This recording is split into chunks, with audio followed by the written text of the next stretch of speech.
Chapter 14. The same thing happened in Iconium. Paul and Barnabas went to the Jewish synagogue and preached with such power that a great number of both Jews and Greeks became believers. Some of the Jews, however, spurned God's message and poisoned the minds of the Gentiles against Paul and Barnabas.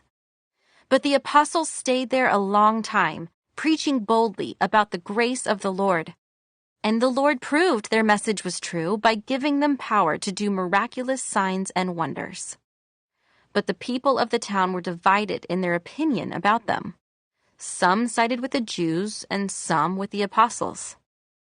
Then a mob of Gentiles and Jews, along with their leaders, decided to attack and stone them.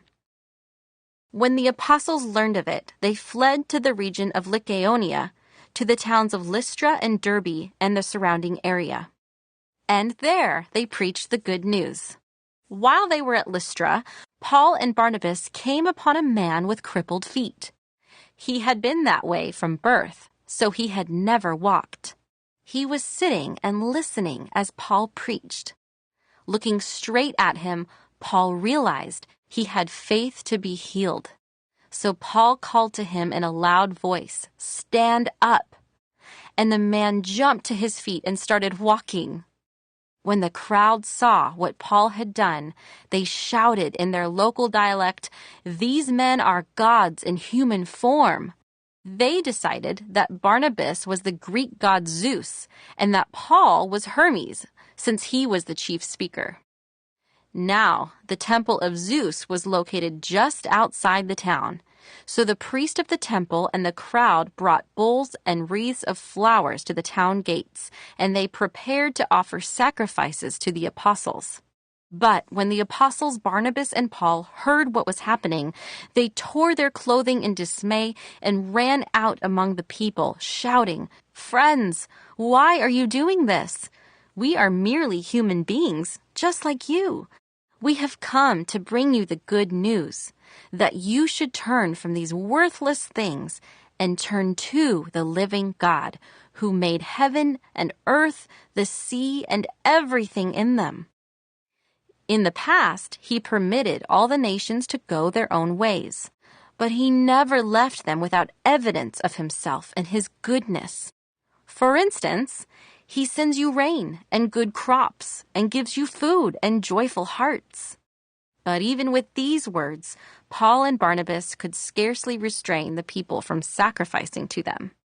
Then some Jews arrived from Antioch and Iconium and won the crowds to their side. They stoned Paul and dragged him out of town, thinking he was dead.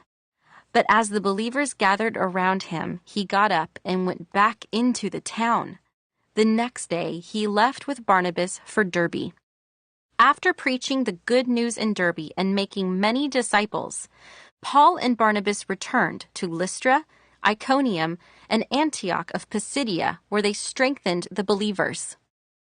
They encouraged them to continue in the faith, reminding them that we must suffer many hardships to enter the kingdom of God.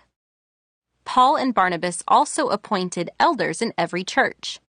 With prayer and fasting, they turned the elders over to the care of the Lord, in whom they had put their trust. Then they traveled back through Pisidia to Pamphylia. They preached the word in Perga, then went down to Attalia. Finally, they returned by ship to Antioch of Syria, where their journey had begun. The believers there had entrusted them to the grace of God to do the work they had now completed. Upon arriving in Antioch, they called the church together and reported everything God had done through them and how he had opened the door of faith to the Gentiles too. And they stayed there with the believers for a long time.